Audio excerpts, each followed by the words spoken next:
Masu kallo assalamu alaikum, barkanmu da wannan lokaci a cikin shirin namu na duniyar fina-finai. A yau shirin yana tare da shahararriyar bakuwa jaruma a masana'antar Kannywood. Kamar yadda muka saba a cikin wannan shiri, bakonmu yana sanar da sunan shi daga bakin shi. Yanzu za ku ji sunan bakuwar tamu daga gareta. Barka da zuwa. Barka, assalamu alaikum wa rahmatullahi ta'ala wa barakatuhu. Sunana Maryam Husaini, wanda kuka fi sani da Maryam 3SP. Masha Allah. Bayan haka mai kallo zai so ya san wace ce Maryam Husaini ko wace ce Maryam 3SP. To a gaskiya ni dai Maryam 3SP ina rayuwa ne a Jos.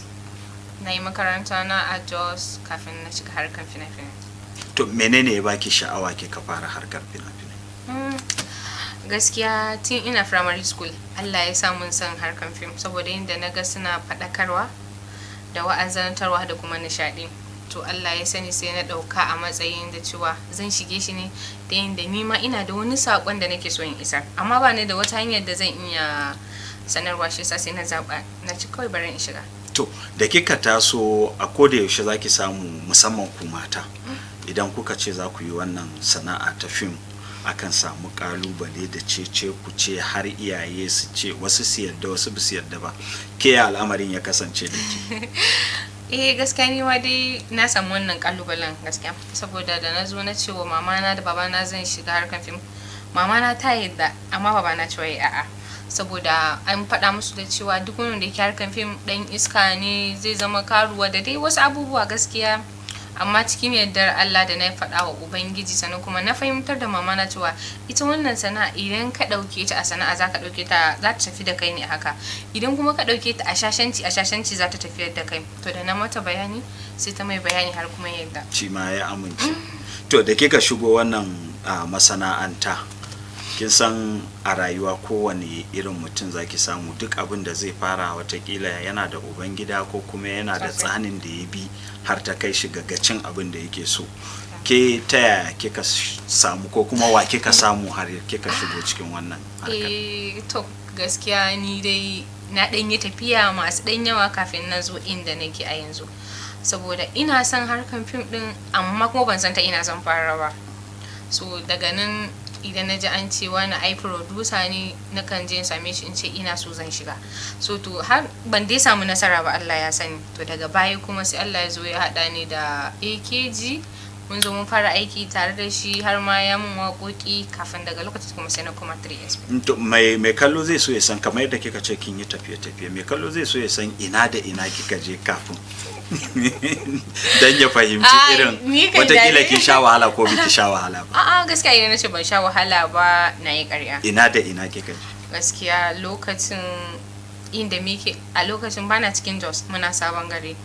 Nakan yi kuɗin mota a lokacin ma tun kuɗin mai bai da yawa, 150 zuwa 150 komawa Saturday and Sunday ina zuwa rehearsal. A ina kike rehearsal? Ai na manta sunan gurin, a nan dai ta wajen katako gurin yake. So ina shan wahala idan aka zo aka ce in fara, aka ce za a cire mun kunya saboda ba zan iya magana a gaban mutane ba. Aka ce to kuma shi yana da bukatan dole ne sai ka cire wannan kunya. Tsaya tukunna, idan kin ce a cire miki kunya, daman shi yasa wa'ansu mutanen suke ganin ko kuma wa'ansu al'umma suke ganin cewa ba ku da kunya, masu yin fim ba su da kaza ba su da kaza. Fahimtar da mai kallo wannan kalmar. Gaskiya ba irin wannan kunyan ba. Ita da mun idan kana da kunya a rayuwarka ko ina idan ka je zaka tafiyar da ita, kunya na harkan fim. Saboda yanzu zaka ga majority mutane an sa musu kamera amma ba za su iya yin komai ba. Wani a ce action, wani ba zai iya yin kuka ba in an ce, wani dariya, wani kuma zaka ga yana tsoron mutane. To a lokacin ina tsoron mutane saboda za a tara mu kai kaman mutum 20-30 sai a ce an ba mu zo mu yi kaza. To a lokacin ba na iyawa, sai aka ce mu to dole idan har ina so in zama wata, dole ne sai an cire mun wannan abin da nake ji a jikina, shine kawai. To da kika zo kika sami director Aminu AKG, zaki iya tuna fim ɗinki na farko? Ban sani ba dai ko shine wanda ya fara miki fim, amma wanne ne fim ɗinki na farko kafin mu dawo wannan gefen? Gaskiya akwai wani fim da muka yi, Mijin Uwa, shine fim ɗina na farko, amma ba AKG bane directing. Shine farkon fim ɗina da na fara. To da kika zo kika sami shi director Aminu AKG, da za ku fara aiki da shi, kin fuskanci wani kalubale ko kuma a'a tunda kin a yadda kika faɗa kin fara yi da wani dama so kafin kika zo guri shi to kin fuskanci kalubale ko kuma a'a biki fuskanta? Gaskiya na fuskanta saboda a lokacin da na zo irin wanda muke aiki tare da su suka fara cewa ya za a yi a ɗauki role ɗin da bai dace da ni ba, ai ya min girma. Yaushe ma na fara harkan fim ɗin, yaushe na zo ya fifita ni, irin da gaskiya na samu challenging sosai a gurin mutane. To da aka me sunan fim ɗin da kuka yi da ko za ki iya tuna shi? Gaskiya ba zan iya tuna ba saboda abin ya kware. Amma what ne irin a me kika fito a fim ɗin? Gaskiya na fito a yar gatan yayinta ne a fim ɗin. Yayana yana suna sosai kuma shi soja ne. Abin daidai. Kina shagwaba kenan. Ba zan iya riƙe ba sosai. To Maryam 3SP menene ya baki ko kuma daga ina ne kika samu wannan suna? Asali dai sunan ki Maryam Hussein. To a ina ne kika samu Maryam 3SP? A 3SP. A 3SP. Okay, ba wani film aka yi da sunan 3SP ba kawai saboda kina tare da su ne? Saboda ina tare da su ne. Okay. To Maryam zuwa yanzu wani kin yi film ya kai kamar guda nawa? Ai ba zan iya irgawa ba. Akwai wanda nayi na gidan TV ne, akwai wanda nayi na YouTube ne. Akwai kuma wanda muka haska gaskiya na yi film da yawa. Amma a takaice idan muka ce a takaice kina ganin za su kai guda nawa? Za su iya kai kamar guda 15 zuwa 20. Ashe kin yi da yawa. To a cikin wayannan fina-finai da kika yi guda 15 ko zuwa guda 20 a cikin su wanne ne yafi kwanta miki a rai, wanne kika fi so? Shalele. Shalele film din yana ne? 3SP. 3SP ne su kai. Waye ya director? Abubakar Esho. Haka. Producer fa? Sadiq Shanawa. Menene yasa kika fi soyuwa da wannan film din? A gaskiya duk yawancin fina-finan da nayi ina supporting din actress din film din. Ina ga duk a fina-finan da nayi bai fi a ce film 5 bane zuwa 6 wanda ni ce jaruman film din. Amma sai ya kasance da wannan shine film dina na farko da na ji na fi son shi a kowane film din da ne. Saboda an baki ragamar film din kika ja. Sosai kuma yanayin labarin film din ya min daɗi. Sannan kuma shi kanshi yanayin da aka ɗauki film din sai na ji kawai ni ba na son wani film bayan shi gaskiya. Wanda yanzu haka ma ana kan yin shooting din kenan ma ba a gama ba. Ba a kammala shi ba. Amma an fara nuna shi ko ba a fara nuna? Ba a fara nuna ba. Sai yaushe za a fara nuna? Sai bayan babbar sallah insha Allah. To Allah ya nuna mana. Masu kallo kuna ganin yadda muke tattaunawa da wannan fitacciyar jaruma wato Maryam Hussein wanda aka fi sani da Maryam 3SP. Za mu je hutun takaitaccen lokaci, idan muka dawo za mu dora daga inda muka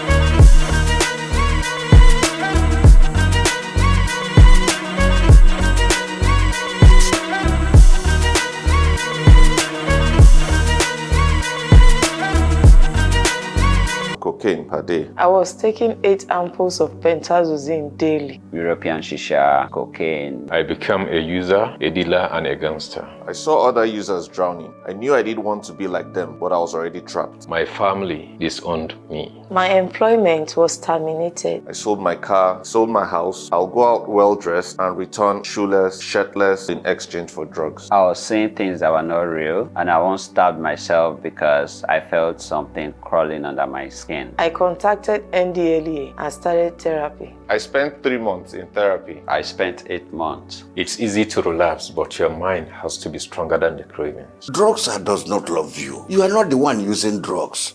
Drugs are the one using you. Say no to drug abuse.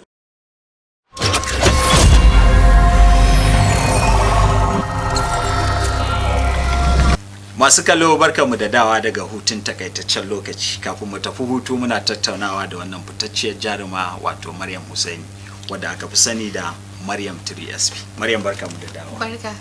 Kafin mu tafi hutu kina ba mu bayanin yadda fina-finanki suka kasance da wanda kika fi soyuwa da shi. So akwai wannan film din yanzu da zan miki tambaya akan shi.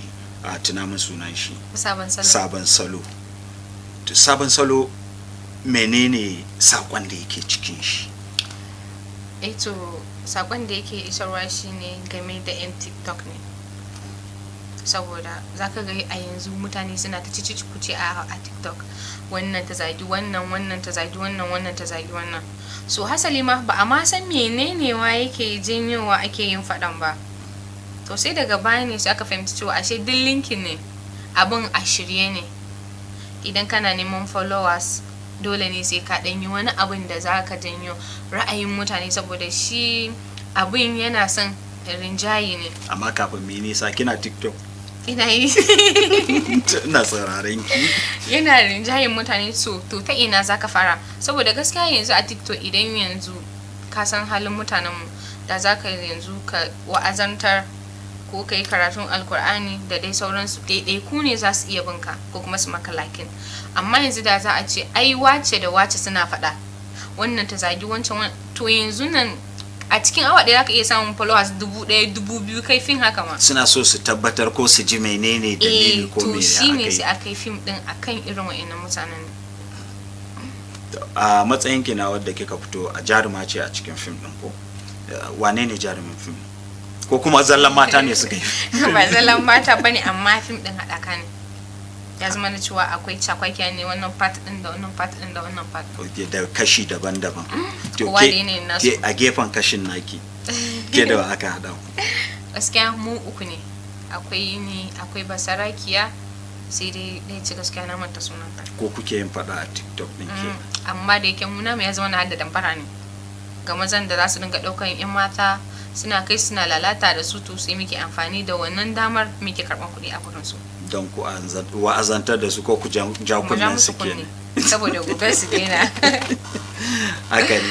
To Maryam, a rayuwa zaki ga duk abin da mutum yake yi kafin ya kai gaci ko kafin ya yi nasara yana fuskantar kalubale. Ke gaba ɗaya daga zuwanki wannan masana'anta zuwa yanzu da muke tattauna wannan, wani irin kalubale kika fuskanta wanda ba za ki taɓa mantawa da shi ba?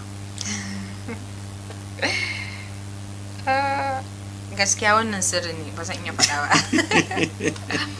Amma kwarai akwai wannan kalubalen sosai wanda har yanzu ba zan iya mantawa da shi ba, amma sai dai gaskiya ba zan iya faɗa ba.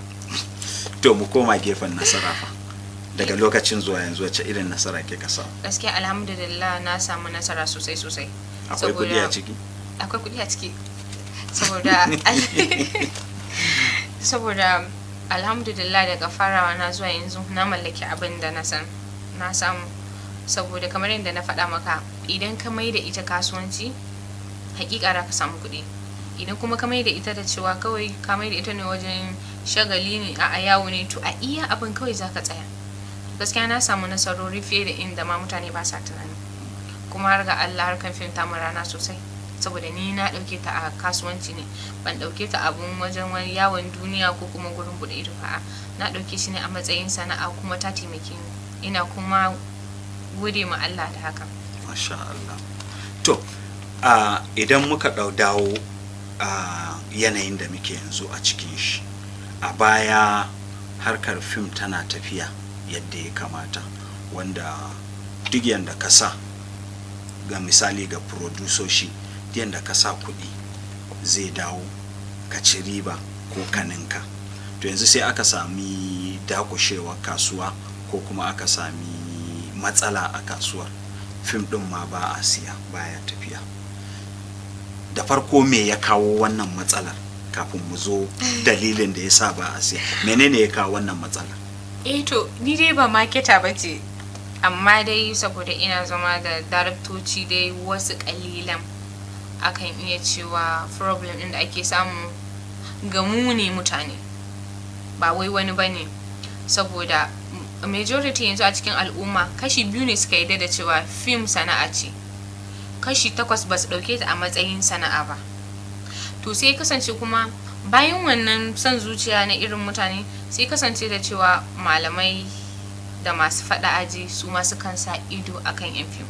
To menene ya kawo har malamai suke sa ido akan? Misali, sai kamar yadda duk wani dan film in kin tambaye shi zai ce miki wa'azantarwa ne, to menene ya kawo ba a yi ko kuma ba a yin abin da ya dace na wa'azantarwa wanda har ya kawo malamai suke korafi ko suke wa'azi akan dan fim? Gaskiya abin kashi biyu ne, kashi ɗaya daga mu ne, kashi ɗaya kuma daga wata gurɓatattu. Kaman yaya? Saboda su gurɓatattun ba wai fa cikakkun 'yan fim bane, a'a sukan zo ne su ɓata 'yan fim. Dan yanzu akwai wanda zaka ga da cewa shi yana mai sunan darakta ne, sai je ya tara mata ko kuma ya sa a kawo mai mata wanda sai ya dinga yin abin da bai dace da su ba, ko kuma ya ta musu ƙaryan zai musu fim. Kaga irin wa'annan ba su san ma menene ma harkan fim din ba, ba su san kuma darajar fim din ba, sai yasa suke kashe fim din. To duk wa'anda suka faɗo hannun su, to dole wa'annan abu mara kyau din ne zai fara da su, su ma dole za su faɗa ma wani.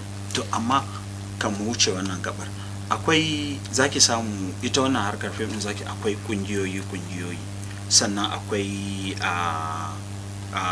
zan kira shi kaman tushen da duka wayannan kungiyoyi suna karkashin wannan tushe ne, babu doka da ka'ida ne a ciki, shi yasa mutum zai tara mata ko kuma yayi ikirarin shi darakto ne, yayi abin da ya ga dama wanda zai gurbata sana'ar da kuma sunayen wayanda suke sana'ar. Babu doka a kai ne? Gaskiya akwai, sai dai amma akwai abu ɗaya ne zuwa biyu, wasu shedanu ne, abu na biyu kuma kuɗi ne. Saboda a yanzu zaka ga idan mutum yanzu kamar ni da nake Jos sai tafi Kano, saboda ya san anan za a iya hukunta shi, to ba zai yi abin sa a Jos ba, sai tafi Kano. A Kano kuma akwai jarumai da yawa sosai, kusan duk a industry ba inda ya kai Kano jarumai da kuma masu tasowa. To akwai wanda kuma su damuwar su Allah suke a sasa a fim, ba sa duba da cewa a'a wannan ya cancanta in bi shi, a'a wannan ya cancanta in je yin aiki da shi, su dai damuwar su a gansu. To idan suka sami irin wa'annan, ba fa za su fasa da abin da suke bane, za su ci gaba da aikata ne saboda suna da kudaden su da za su dinga yin haka.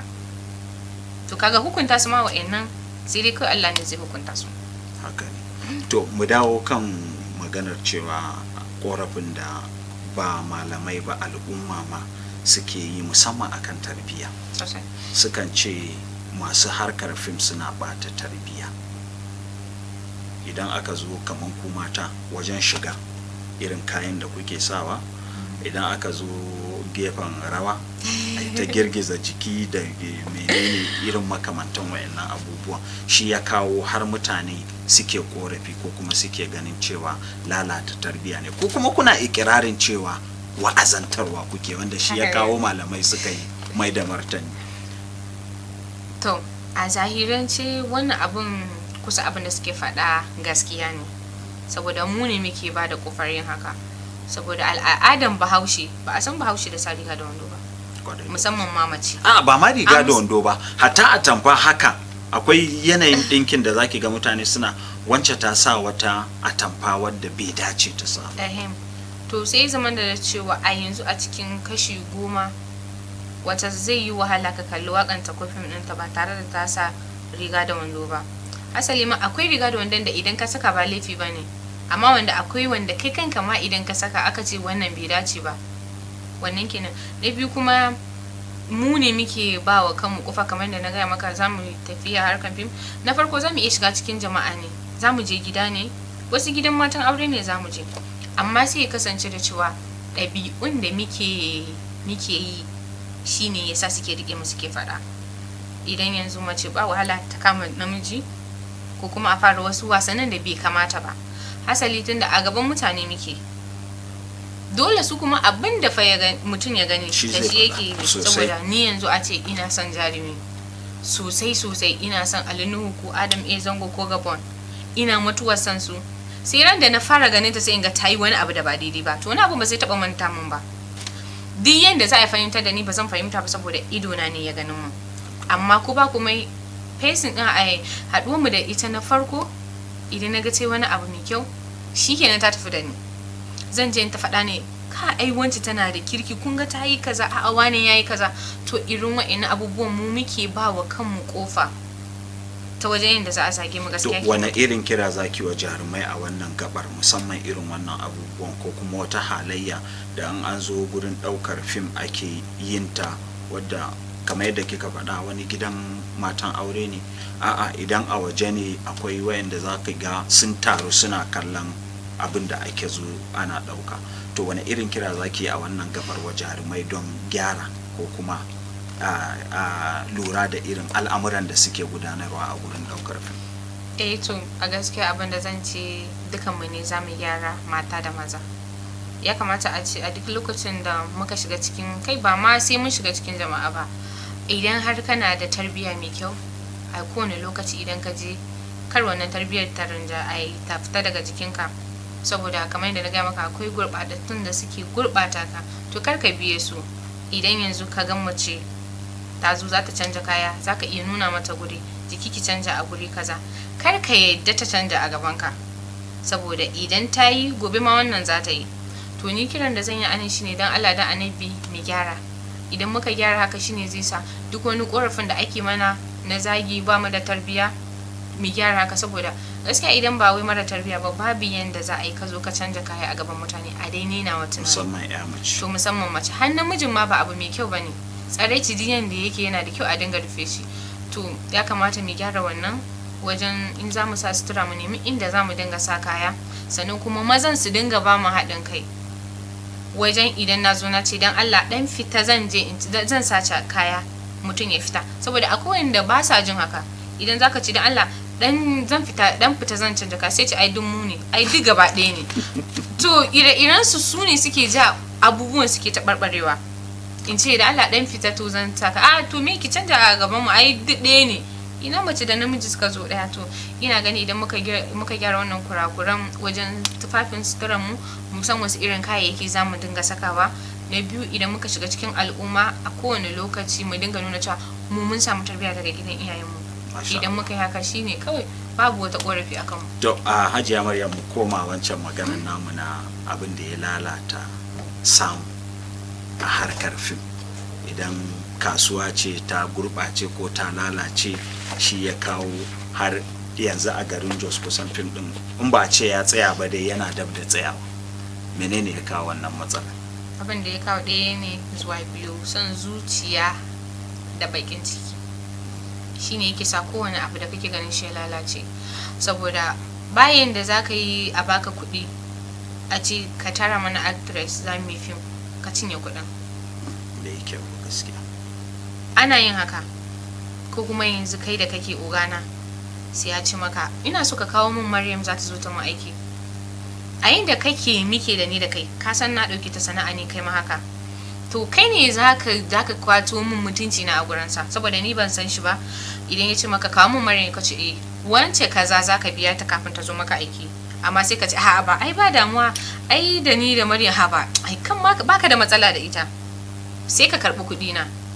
Idan ka zo sai ka same ni, dan Allah Maryam wannan ai mai gida na, ai yaro na ne, dan Allah kawai dai zamu dan baki dan wani abu dai na mota da yake hawo, ki haƙuri. Sai ki je ki kwana 1 2 3 4 ki sati kina zuwa location, ki transport din kuɗin ki, in kika tashi da kyar za a dauki 2,000 a baki. Wannan kashe kai ne sosai. To dalilin da yasa da ba sa cire haƙƙin aktoci shi yasa komai na sai ki tabarbarewa. Saboda idan ka ci haƙƙin mutum daidai da ƙwayar zarra, ubangiji ba zai barka ba sosai. Idan ka kai kasuwan ba za a siya da mutunci ba.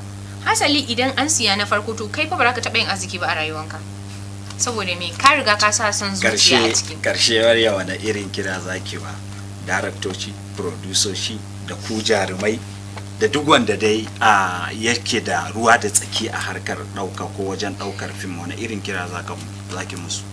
To gaskiya ni dai abin da zan ce shine mu ƙara gyarawa kuskuren mutum, da dukan mu muna da kuskure, kama daga kan director. Hasali ma daraktoci matsalar su kaɗan ne fiye da producer, saboda producer su suke ba da kuɗi, director baya sallama. To ina ga idan producer suka duba da cewa ka cire wa mutum haƙƙinsa ka bashi, kar ka ci mai kuɗi, to ina ga da cewa komai insha Allahu zai zo mana yadda ake so, kuma zaka samu albarka a cikin kasuwancinka. To masha Allah, Allah ya mana albarka gaba daya. Amin amin. Masu kallo kuna ganin yadda muke tattaunawa da wannan fitacciyar jaruma Maryam 3SV, sai dai lokaci yana daga mana hannu. kafin in karkare shirin zan tattara inawa da ku masu kallo mu tafi zangon mu cashe mu ga wainar da zamu toya kuma a gurin a dakace mu. Unity TV. Unity.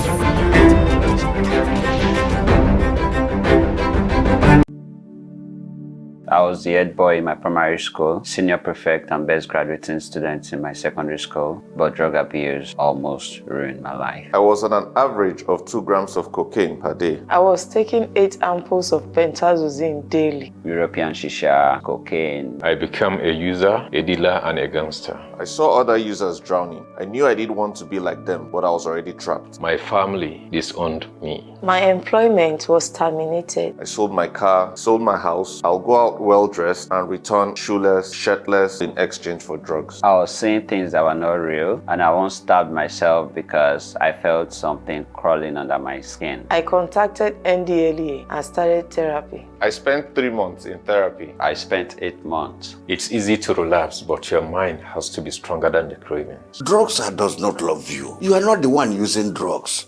Drugs are the one using you. Say no to drug abuse.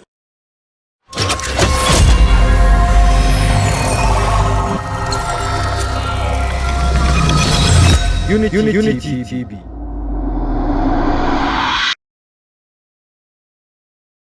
Auzu billahi minash shaitani rajim, bismillahir rahmanir rahim. Masu kallon mu barkamu da wannan lokaci. Sunana Babawo Shogo mai maganin gargajiya. Na fito ne daga ƙasar Yarbawa, kuma yawanci ana kira na sarkin jijiya da idanu. Sanin kowa ne cewa idanu su ne mahangar rayuwa, kuma dukkan sassan ɗan adam na amfani ne da jijiyoyi. Nan masu zauna a Jos za su same ni a Tudun Wada kusa da Coca-Cola Depot a nan garin Jos. Kuma kana iya kira na kai tsaye akan lambobin waya na kamar haka: 090 25 33 3525, ko kuma 070 33 58 2941. Ni dai na gaji aikin bada magungunan gargajiya ne wajen iyayena da kakannina, kuma fiye da shekaru 20 kenan yanzu da nake taimakawa al'ummar annabi maza da mata da suke fama da matsaloli daban-daban, musamman waɗanda suka shafi jijiyoyinsu da kuma idanunsu. Dalili ma kenan da yasa ake kira na sarkin jijiya da ido. Bincike ya nuna cewa dukkan ɗan adam na da jijiyoyi fiye da 200 a jikinsa, kuma dukkan sassan jikin mutum na amfani ne da jijiya. Misali, akwai jijiyoyin da suke taimakawa ido ke sa mutum yana gani tangararau. Idan wani abu ya je shafi ɗaya daga cikin jijiyoyin nan, shine zaka ga cewa idonka na ja, yana yawan fitar da ruwa, yana yana, ba za ka iya tuki da daddare ba sai da rana, ko kuma ba za ka iya karanta abu in yana kusa da idonka ba sai ka kai shi can nesa. Wasu kuma ba za su iya karanta abu in yana nesa ba sai sun kawo shi dab da idanunsu. Sannan kuma akwai jijiyoyin da suka zo wajen hannuwanmu da ƙafafunmu. Idan wani abu ya je shafi ɗaya daga cikin waɗannan jijiyoyin, shine wani lokacin zaka ga cewa kana tafiya takalmi na fita a kafan kama baka ma sani ba saboda wannan matsala. Kaga cewa in zaka zauna sai da ƙyar, tashi kuma sai da dabara. Duk waɗannan matsaloli ne. Idan kana fama da ɗaya daga cikin waɗannan, maza sai ka same ni, Babawo Shogo mai maganin jijiya, wanda na fito ne daga ƙasar Yarabawa. Waɗanda suke a Jos kuma za su same ni a nan Tudun Wada kusa da Coca-Cola Depot a garin Jos. Bayan haka, a ko'ina kuke a faɗin ƙasar nan, kuna iya kira na ku yi magana, ni kuma za mu turo muku magunguna akan duk wani abu da ke damun ku. Ga kuma da suke da matsala na ido kowane iri ne, kai da glass sai dai ka sa irin nan nawa wanda yake na ado ne, wanda turawa ke kira fashion. Kowane ɗa namiji na da jijiyoyi guda 7 waɗanda suke taimaka masa wajen sauke hakkin iyalansa da ya rataya a wuyansa. Idan wani abu ya je shafi waɗannan jijiyoyin, shine za ka ji ka je fitsari kana jin zafi, tamkar ana tsikarinka da allura, wani abu na yawo a jikinka kamar kiyashi, ciki na kaɗawa, mara na ɗorewa, mallan ka ga cewa baka samun isasshen kuzari kamar yadda ka saba, ka je wajen aiki ka dawo, uwar gida ta ɗauki ruwa ta kai maka gaje ka yi wanka, ka zo kana wallahi na gaji, mallan kai kaɗai ne sarkin aiki. Ba a barin ciwo a jiki, ana jin kunya. Idan kana fama da ɗaya daga cikin waɗannan, maza sai ka zo ka same ni, Babawo Shogo mai maganin gargajiya. Idan Jos ne za a same ni a Tudun Wada kusa da Coca-Cola Junction a nan garin Jos, ko kuma a kira ni akan lambobin waya na wanda gashi nan kuna gani akan akwatin talabijin ɗinku.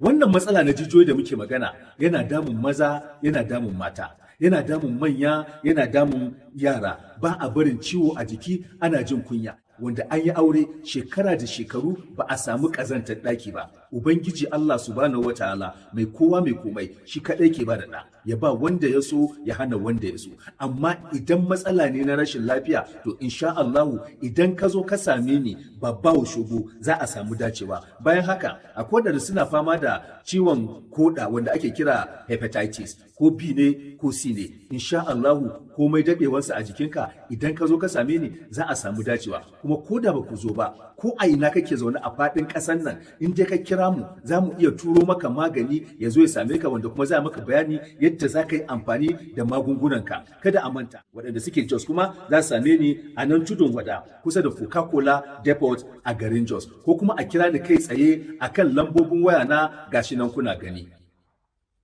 Magani ya fi magani, mutum ya fi mutum, amma Ubangiji subhanahu wataala shi ya fi kowa. Ubangiji Allah ya samu dace. Sai kun zo.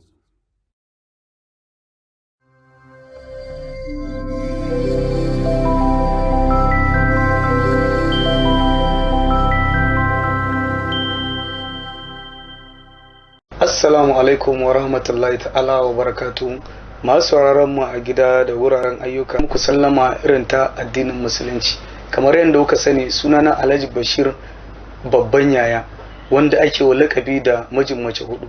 Allah mai kowa mai komai ya bani iko da kuma baiwa na bada magunguna na gargajiya sai waki da suke musamman ga ma'aurata waɗanda suke an daɗe da yin aure ba a samu albarkar auren ba. Wasu zaka ga cewa an daɗe da yin aure sannan kuma ana samun juna biyu, bayan wani lokaci sai juna biyun a ga babu shi. Wasu kuma za ga cewa an samu karuwa, bayan wani lokaci kuma sai ka ga karuwan ta tsaya. To ni Alai Bashir babban yaya bana ba da haihuwa, Allah Ubangiji shi ke ba da haihuwa. Amma in dai matsalar ka wanda ciwo ne ya jawo maka, to kakan iya ka tuntuɓe ni akan namban wayata da kake gani a akwatin talabijin ɗinka kamar haka: 090-375-9231, ko kuma ka tuntuɓe ni a ofishina da kake ganin adireshina a jikin akwatin talabijin naka. Ina da ofishina da yake a nan garin Kano, wanda yake ina nan a unguwar Brigade a Yankaji bus stop opposite transformer.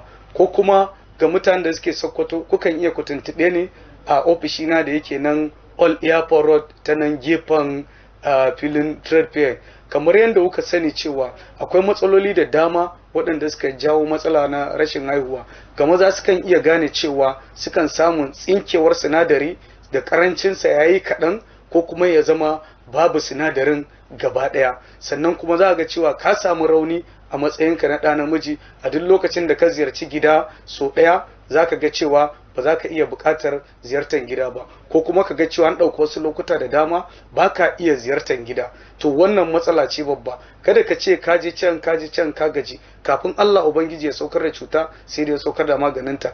Ga mata kuma sukan gane wasu matsaloli waɗanda su ma alamomi ne wanda shi ma yakan ja musu matsala na rashin haihuwa. Misali, za ga cewa mace tana samun bakonta na wata-wata yakan mata wasa, yakan canza lokaci, ko kuma yakan zuwa yana yauki, ko kuma yana wari, ko yana zuwa guda-guda.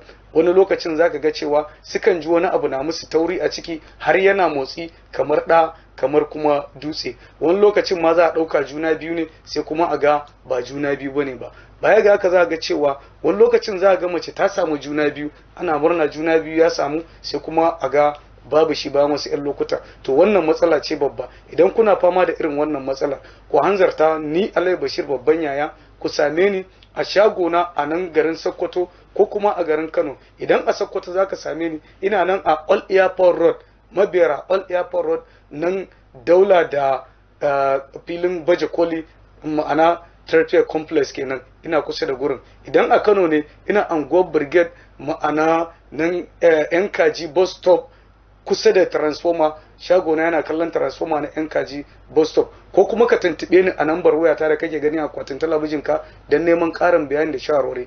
Baya ga haka kuma akwai waɗansu mutane da za ga cewa suna fama da matsala na bayan gida, wanda sukan sha wahala kafin su yi bayan gida. Za ga mutum yakan ɗaukan kwana 2, 3, 4 ko sama da haka ma mutum bai fuskanci bayan gida ba, ko kuma ga cewa mutum yana bayan gidan jini yana biyowa baya, ko kuma ga cewa majina ne, ko kuma kaga kana bayan gida kaman bayan gidan rakuma, ko kuma kaga cewa wani abu yana zazzago maka a dubura sai ka sa hannu ka maida. Wannan ma matsala ce babba. In kana fama da irin wannan matsalar, ka tuntuɓe ni akan nambar wayata da kake gani.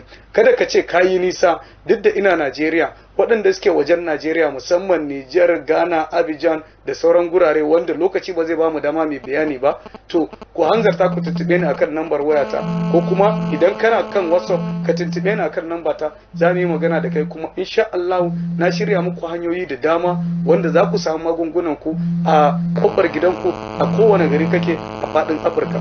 Baya ga haka kuma akwai mutanen da suke fama da matsalar ciwon siga, wanda za ga cewa mutum yana yawan shan ruwa kuma yana ramewa, sannan kana yawan fita fitsari da daddare so 3, so 4, so 5 ko sama da haka ma. Sannan kuma za ka ga cewa tafin kafarka yana ɗaukan zafi, yana minjiriya, ka ji takalmi ma wani lokaci yana fita da kafarka ba tare da ka sani ba. Ba mu da isasshen lokaci da za mu bayanin komai da komai, amma idan kana fama da wata matsala ka hanzarta ka same ni a ofishina idan kana Najeriya, ko kuma ka tuntube ni akan nambar waya kamar yadda na gama da inda kake a fadin Najeriya ko kuma fadin Afirka, za ka iya ka samu maganin ka har kofar gida. Kada ka ce kaje can ka gaji, kafin Allah Ubangiji ya saukar da cuta sai da saukar da maganinta. Babu wani ciwo da ba shi da magani sai tsufa sai mutuwa. Kada ka ce ka gaji, kafin Allah ya saukar da cuta sai dai saukar da maganinta. Kada ka manta ka tuntube ta nambar wayata da kai gani a akwatinka. Wassalamu alaikum, na gode, sai kun zo.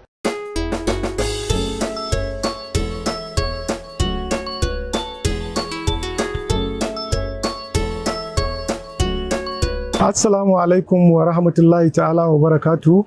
Masu kallon mu da sauraron mu a wannan lokaci ina muku gaisuwa ta addinin musulunci. Sunana Awwal N Idris, mafi yawancin ku sun fi sani na da Alhaji Aboki mai sandan girma. Alhamdulillah ni ne shugaban cibiyar bada magungunan gargajiya ta Aboki Herbal Center, wata take da cibiya a garin Kanan Dabo mai albarka.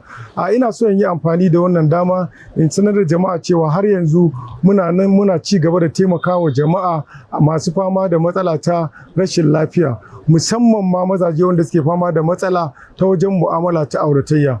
Kamar da yadda kuka sani, ko da yaushe idan inda na je ina bawa mata hakuri kan cewa ni ban san komai akan mata ba, amma idan kai namiji ne kana fama da matsala ta rauni wajen mu'amala ta gida, ba ka iya amsa sunanka ta man, to ka same ni Alhaji Aboki mai sandan girma. Insha Allah bi kudratillahi, in ka same ni za ka yi godiya ga Allah mai kowa mai komai, wanda kafin yayo cuta sai da ya maganin ka, shine kuma yace ku tashi in taimake ku. Mafi yawancin mutane musamman dattawa suna alakanta wannan matsala da yawan shekarunsu.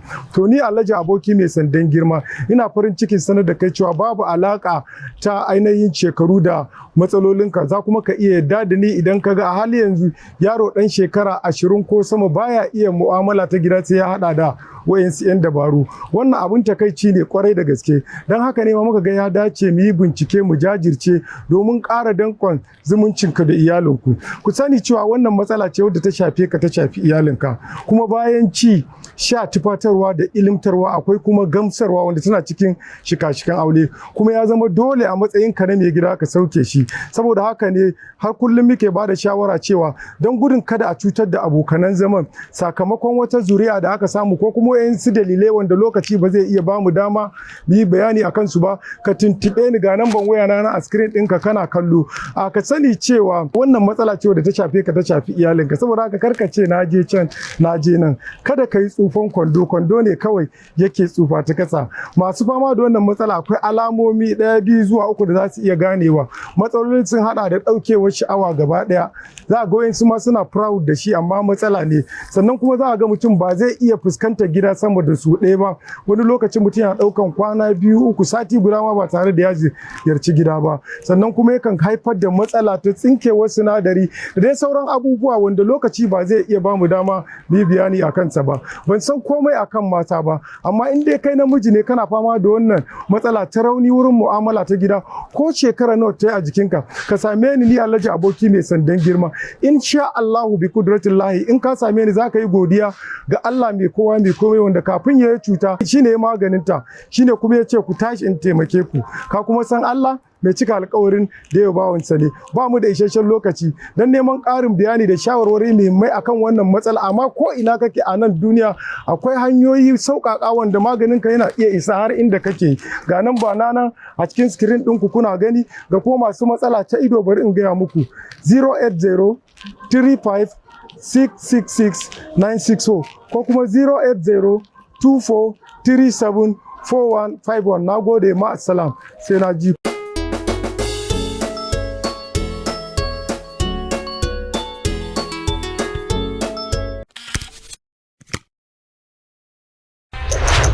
Unity TV. Masu kallo barkanmu da zuwa zangon mu cashe a cikin shirin namu na duniyar fina-finai. A bakonmu na zangon mu cashe a yau baya buƙatar a gabatarwa, wanda na tabbata masu kallo idan kuka ga fuskan shi ko riga kun san wane ne. Sai dai a al'adance a cikin wannan shiri a bako yana faɗan sunan shi don gabatar da kanshi wa ku masu kallo. Barka da zuwa. Assalamu alaikum. Wa alaikum assalam wa rahmatullah. To sannu da farko dai suna na Ishe Baba Ahmad aka Sarki Mai Alanta. Masha Allah. Ishe Baba. Na'am. To ta inda za mu fara ko ta inda za mu kama da yanzu menene bambanci? Ai ba za ka haɗa ba, kai ma ka ce da yanzu. Kwarai. Abin da ya wuce ya riga ya wuce, kuma kullum ana samun sabon abu ne a rayuwa. To yanzu gaskiya akwai ci gaba fiye da da.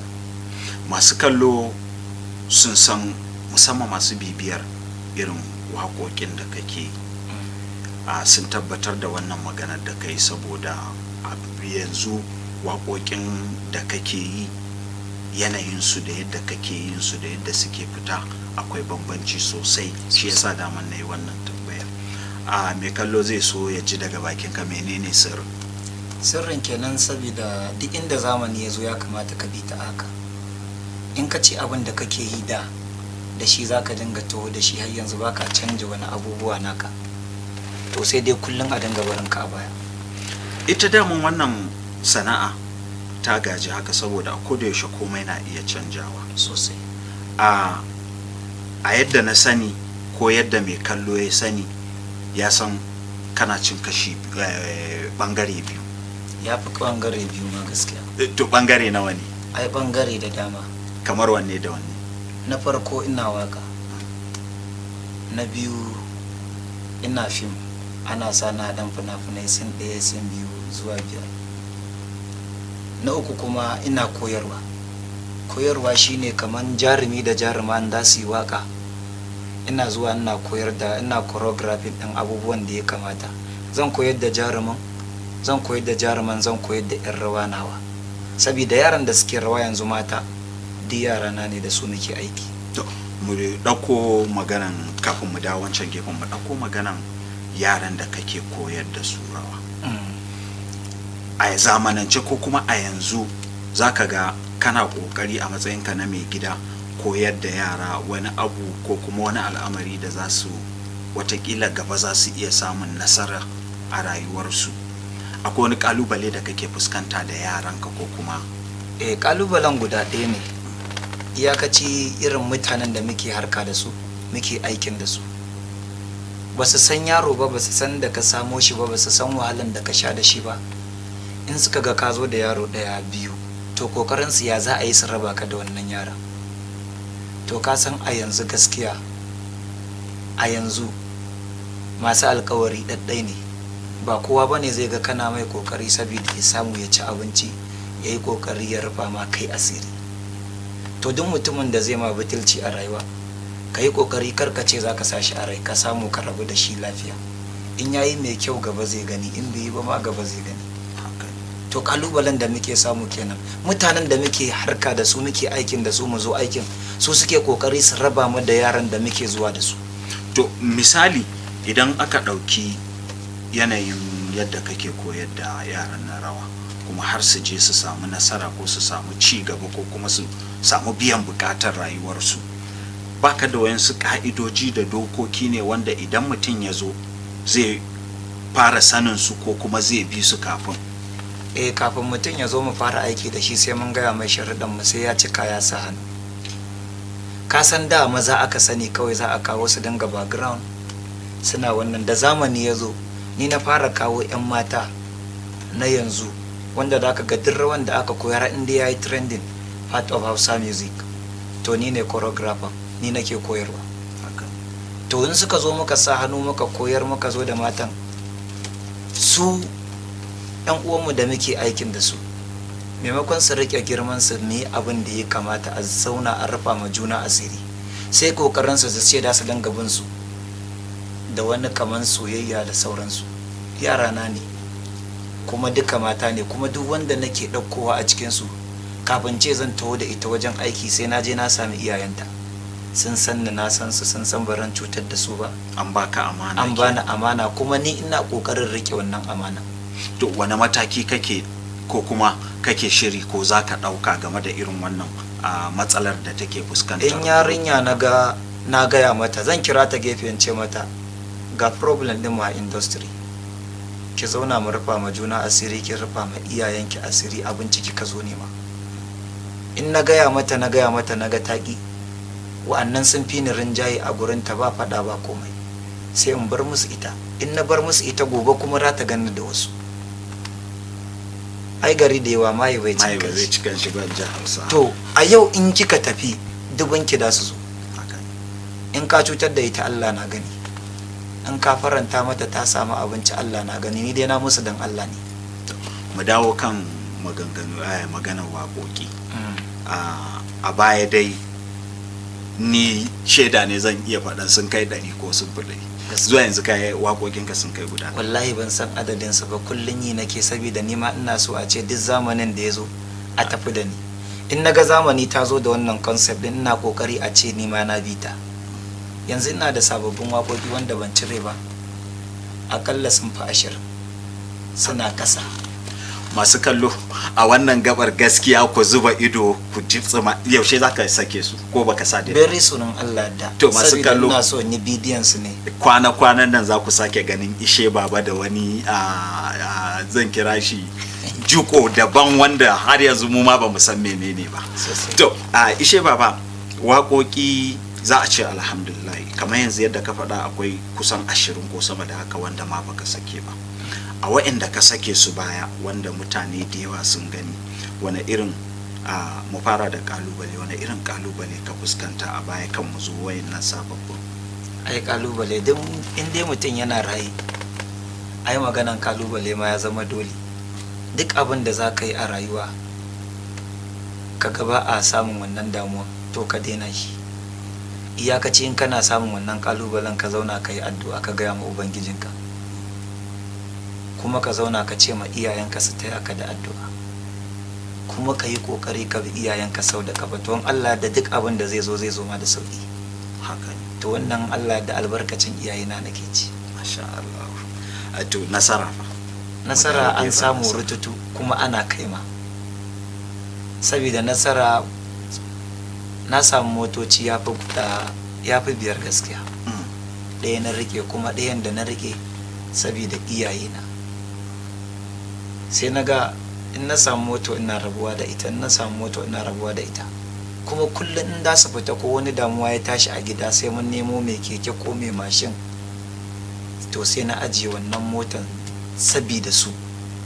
To a wannan gabar mota ka samu mota kamar guda 5. Ya fi ma gaskiya. Mai kallo zai so ya ji a siyan su kai, a wani business kake yi a gefe bayan rawa da waka wanda ka hada kudin ka sai a wayannan motoci, ko kuma a'a taya akai ka samu motoci? To ba business bane a wannan rawa da wakan da kake gani, ayi ta Allah ya bani su, dan baran ce ni na samu ba, Allah ne ya bani.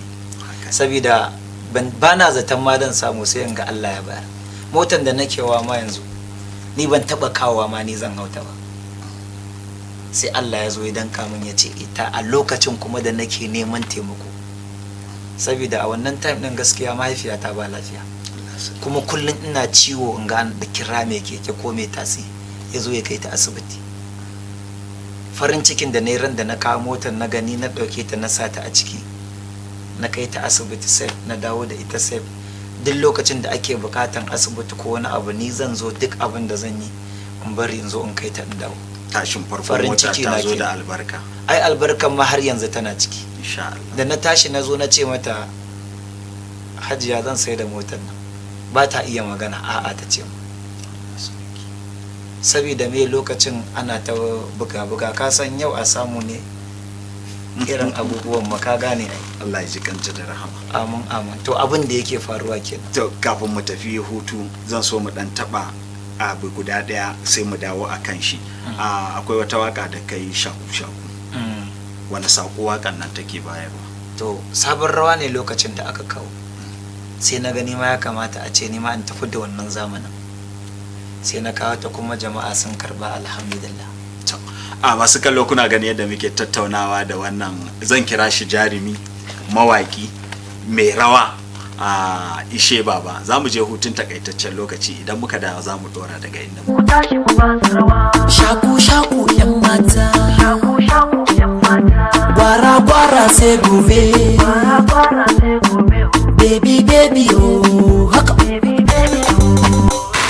Kar da kiya da ni yan mata, kar da kiya da ni yan mata, ni alkawari zan miki gata, alkawari zan miki gata, san ki nake karki mini rata, san ki nake karki mini rata, ina rawa ba na ta ta ta, ina rawa ba na ta ta ta, kar da kice ba kya kaunata, kar ki kyale ni yan mata, so nake ki zamo matata, matata. Shaku shaku baby, kaka a hankali baby, zan baki dukiya baby, so ni da ke muje baby. Sai hamdala da bigel ta so mi dabdala, zan baki kuɗi na har dala, ke ce ta ɗaya kuma ga kala, mi shaku shaku babula, today na today bajira, da bigel for your love na dagara, zo mu gangara mu yunkura domin yau kan mu makara. Sabon rawa mi yau da ku, mata maza mi yau da ku, shaku shaku mi yau da ku, ni dan baba na zamo da ku, ni ne nan me kishin ku, ba na so in kyale ku, ni burina na teba ku. Ku tashi mu ba su rawa, shaku shaku zami, gwara gwara sai gobe, baby baby yo. Ku tashi mu ba su rawa, ku tashi mu ba su rawa, shaku shaku yan mata, shaku shaku yan mata, gwara gwara sai gobe, gwara gwara sai gobe, baby baby oh haka, baby baby oh. So a samu kero kunna zan je da kai dukkan motsina, yaya na ban manta kai.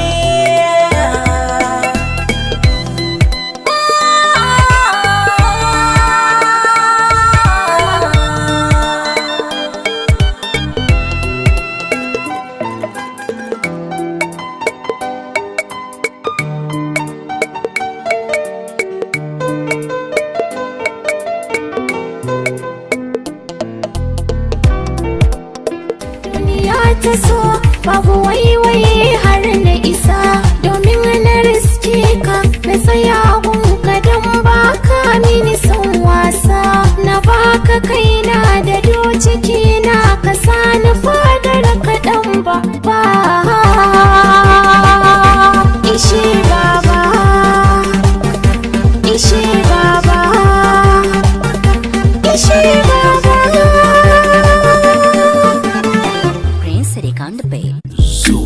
Bash ne ba, bash ne ba. Ishe baba ne, tare da bash ne fa. Ishe baba ne, tare da bash ne fa. Ishe baba ne, tare da bash ne fa. Da na fara rawa sai na taka kaya, na taka kaya. Kaga yara suna rawan taka kaya, sabon rawa taka kaya. Kaga tsohuwa na rawan taka kaya, rawan taka kaya. Abu arbaya na akwai gajiya taka kaya, ya taka kaya, har Zamfara Sokoto taka kaya, sabon rawa taka kaya, har Jos da ko ina ku taka kaya, rawan taka kaya. Ga gayu ga yan mata, sai mu taka kaya mana taka kaya mana taka kaya. Ishe baba ne tare da bash ne fa, ishe baba ne tare da bash ne fa. Ba su iyawa ko sun fara, zana bige su banda asara sai fa dabara. Ga dan sa'a na fara, zakara ta hayyayo cara. Kai nace ku tsaya ku ji wakar soyayya ta mu ce, kai banda matsi ba ce ku ce, kai ko ina duk za mu je, nahiyan nan duk ai ta mu ce, mu jasawa a wanka mun fice, manyan mata ku zo mu tsaya. Batuna in babu ke gargaɗi nake, a bari min ke burin zuciyata na rike. Idan aka ce za a raba mu jin haushi nake, in ban ganki ba zan karaɗe duka duniya. In na rinsa idona ko na buɗe idona, ke nake daɗa hange ko ina san ki ya kewaya. Ki mini alfarma ki ce kin ban dama in tura iyayena. Askallo barkanmu da dawa daga hutun takaitaccen lokaci. Kafin mu tafi hutu muna tattaunawa da fitacce, dan zan ce fitacce, jarumi, mawaki kuma mai koyar da rawa, wato Ishe Baba. Ishe barkanmu da dawa. Barka. Kafin mu tafi hutu mun fara magana akan wannan waka wato shaku shaku, kana wa masu kallon mu bayani akan tazo zamanin ta nesa. Zamanin ta nesa aka yi ta. To akwai kuma wakoki da yawa bayan ita. Akwai wanda kai ni kadai gayya. Ni kadai gayya akwai ta. Yawa sai kuma akwai taka kaya wanda kuka fito kai da ni da bashi. Kai da bashi. To za me kallo zai so ya dan ji wayan su bayanai akan wayannan wakoki. Wannan wakoki dai da kake gani komai ana yin shi ne akan zamani kamar inda ka faɗa. Duk zamanin da ya zo da shi, saboda dan kallo kullun yana bukatan canji. Ba wai kullun ya dinga ganin ka da riga ɗaya ba. Kaga akwai wakan da take waka ta wanda ban taba mantawa da ita, wanda har yanzu muka sata mutane na ansawa, irin sar alanta ke. Alanta to alanta a duk inda zan yi ina so in nuna ma mutane ni ne nazo, ana sata an san to nazo. To nan wakan ba abin da zan ce sai dai Allah. Ta zama bakan damiya. Ta zama bakan damiya, sai dai Allah saka da alkhairi. To amma da wayansu mutane sukan ce idan an ce ga Ishe can, sai ba shi bane. Dalili kuwa shine ko da yaushe musamman a cikin gari za a dinga ganin ka da hula, ko hula sanyi ko hula irin tawa ta kaina din nan, ko kuma a'a irin da ka rufe wannan. Me sirri akan wannan kan tukunnan da kake rufe shi? Abin da yasa sirrin guda ɗaya ne, alƙawari na mai iyayena. Sun yadda in bar gashi amma ba su yadda in yawo da shi a gari ba. In ba wai wajen aiki na nazo wajen biki ko studio haka, sun yadda in bude a haka, amma ba zan iya daukan wannan kan in yawo da shi a gari ba. Ni na bar shi ne saboda sana'ata, saboda jama'a sun riga sun ga kaman wannan shine ID card dina, costume ne a gare ni, ba wai ina yawo da shi saboda just wani abu ba kawai dai saboda jama'a sun riga sun san da wannan siffa. To in nazo ma a ce in yi aski in fito guri, zaka ji ana kai ba shi bane. To abin da yasa kenan, ko kuma nazo da hula za a ce to ya cire hulan a gani. Da sun ga wannan sun tabbatar cewa to sun san ni ne kai din ne. To abin da yasa nake killace shi a kowane lokaci kenan. Haka. To idan muka dawo, kaman ina ganin wa'ansu ayyuka naka kaman kana directing, kana da sha'awa ka fara directing? Ina sha'awa, saboda duk wasu directors da aka sani wanda suke da suna a duniyar Kannywood, har inda da su yi wani production nasu, ina daga ciki wanda mai koyarwa da sauransu. To kagaran da za a ce nima ina yin nawa, in Allah da nima dan samu rinjayi. A haka dai ni nake dan koyar da abubuwa, kowa dai da gefen shi. Baran zo kawai in sa kaina kyashi da in ce wai ni ne director kaza. To zaka samu a kowane lokaci ko kuma musamman a gefen rawa da waka, zaka ga kowane mawaki yana da madubin shi, ko ma'ana wanda yake kallo ko wanda yake kwaikwaya. Kai wane ne madubinka a Najeriya ko a waje? Za mu iya cewa duka bin, da nan gida da kuma waje. To ni dai a waje kaga kamar irin su Chris Brown da sauransu irin su a Najeriya irin su P Square ka gane ai ni dai inda za ka yi rawan da ni na zo na zauna zan ƙara da shi to ni ma sai yanzu in samu modernizing nawa akai ba wai kawai ka zo ka yi copy on press a in naga inda kake al'amuran sai ka yi modernizing din sai kawai sabunta shi in na sabunta shi sai yanzu in koya ma yara na an ce ga abin da ya kamata ne kuma muka yin Allah da abubuwa na karbuwa haka ne to daga ƙarshe wani irin kira zaka wa wannan kashi 3 ko 4 fage da kake irin waɗanda suke wannan fagen wani irin kira zaka musu misali mawaki mai yin rawa daman kana fita a fina-finai to jarumi ne kai jarumi sai kuma mai bada umarni abin da zan ce musu duka gaba ɗaya wanda yake so ya samu kanshi a wannan al'amura ya kasance mai haƙuri a rayuwa bayan ya yi haƙuri ya bi iyayensa sau da kafa kuma ya kasance mai addu'a mai ibada in Allah da zai samu abin da yake so a koma ina ne haka ne to wannan gidan TV namu me zaka ce da shi sai dai Allah saka da alkhairi saboda duk gidan da zan je wasa ko a ce sun haɗa wani program na sallah ba inda nake zuwa in ji daɗi irin wannan gida na Unity TV saboda wannan Unity TV tana ba da haɗin kai abubuwan jin daɗi na rayuwa in na zauna ina kallon ta ma wani daɗi nake ji masha Allah sai dai an ce Allah ƙara ɗaukaka Allah ƙara arziki da wadata amin amin mun gode da wannan ziyara thank you very much na gode sosai a masu kallo wai laifin daɗi karewa in ji Hausawa mun ɗauko tattaunawa da wannan fitaccen jarumi mawaki ɗan rawa kuma mai bada umarni wato ishe baba sai dai lokaci yayi mana halin shi kafin in karkare shirin ga masu bidiyo za ku iya tuntubar mu ko tagin dinmu a handles dinmu na wannan gidan TV ko Instagram ko Twitter ko Facebook ko kuma personal handles dina wato Instagram Real Sabo Desire ko Facebook Sabo Usman Desire a madadin wayanda suka taimaka wannan shirin ya zo ga akwatin talabijin ɗinku da kuma su bakin nawa daga duniyar fina-finai zuwa nan zangon mu cashe ni Sabo Usman Desire nake cewa kasance